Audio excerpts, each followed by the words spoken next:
Well, we are here to get you ready for Sunday Night Football, a primetime matchup between the Packers and Lions with a playoff spot on the line. If the Packers win, they are in. The Lions need to beat the Packers and hope the Seahawks lose in the game that's happening right now. 13 Sports Director Eric Graver, you can see behind me. He's joining us live from Lambeau Field to help get us ready and let us know how we reached this point going into the final game of the season. Eric.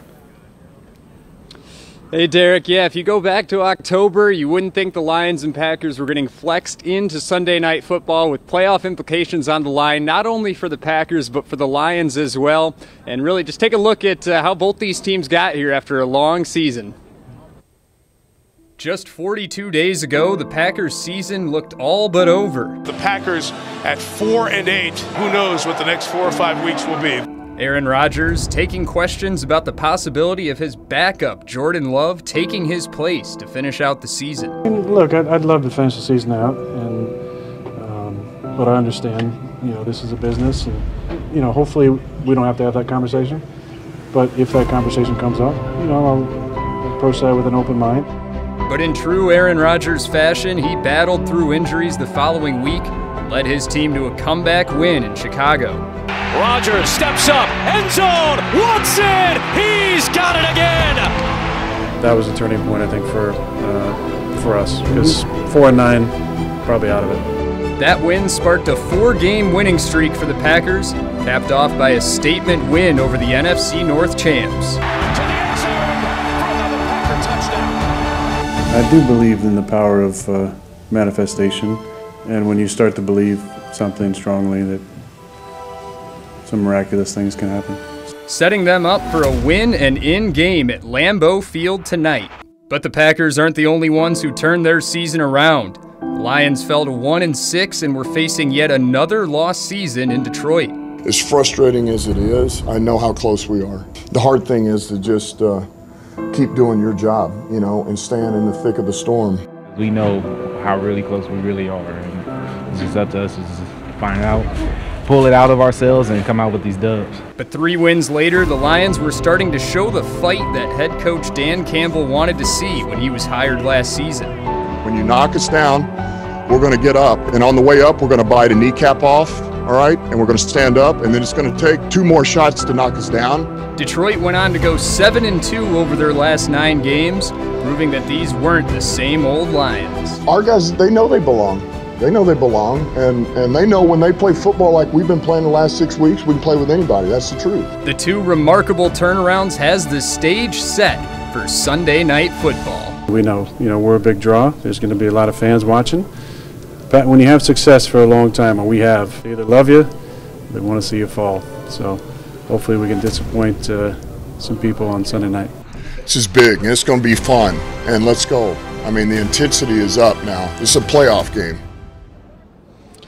And it is going to be fun. It is a playoff game for the Packers. If they win, they're in. The Lions, they need a loss from the Seahawks at home taking on the Rams. The Rams do have the lead on them right now in the 3rd quarter. So, they're keeping an eye on that in the locker room right now as they get ready for Sunday Night Football. We got more coverage coming up later here at Lambeau Field. But for now, Derek, I'll send it back to you in the studio. All right, thanks, Eric. And the future of Aaron Rodgers is a big question mark for the Packers heading into the offseason. The reigning league MVP could be suiting up for the final time at Lambeau as a member of the Green Bay Packers. He still has to determine what he wants to do this offseason, but he's planning on soaking up the moments at Lambeau tonight in a high-stakes game.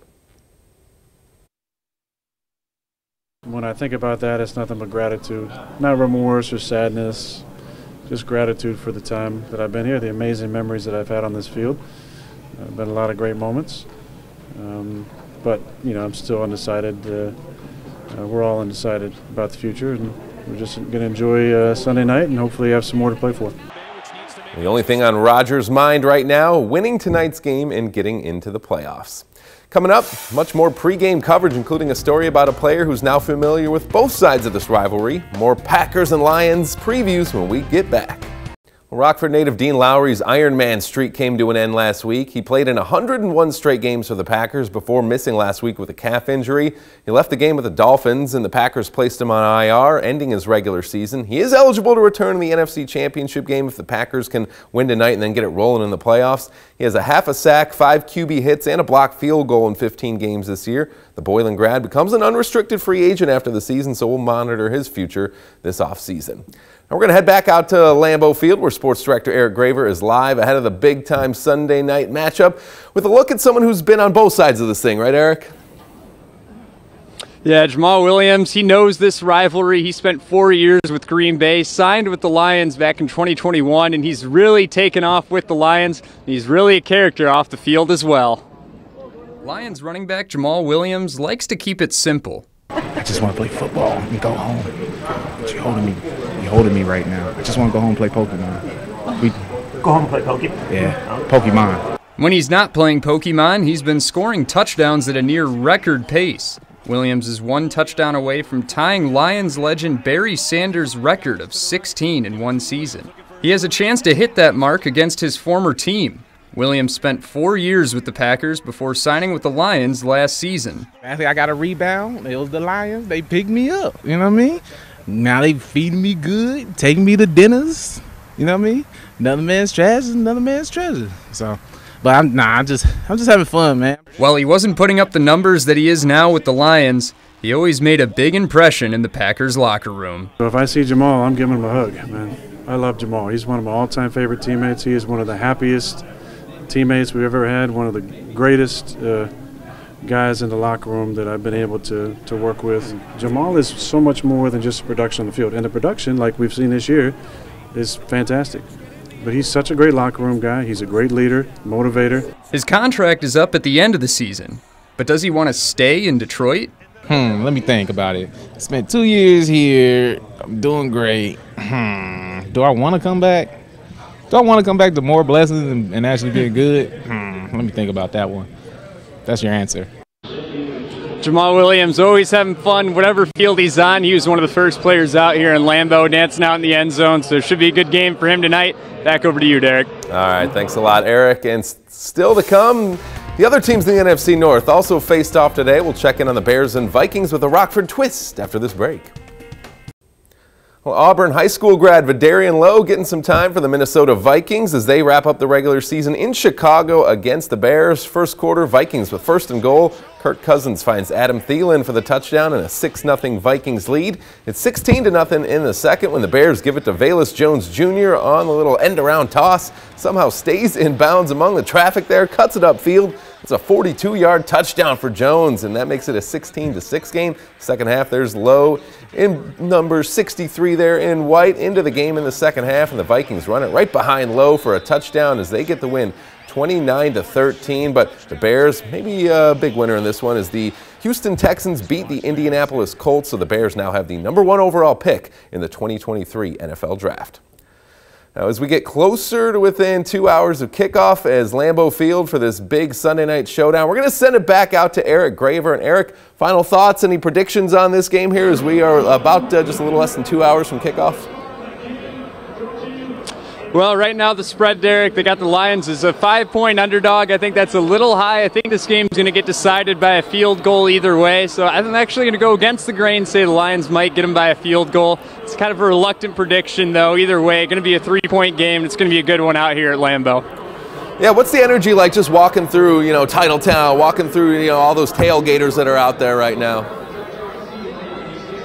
The energy is starting to buzz. They just threw Red Zone on, so we got Dan Campbell. He was just out here watching the game, checking in on those Seahawks. Fans are starting to file in.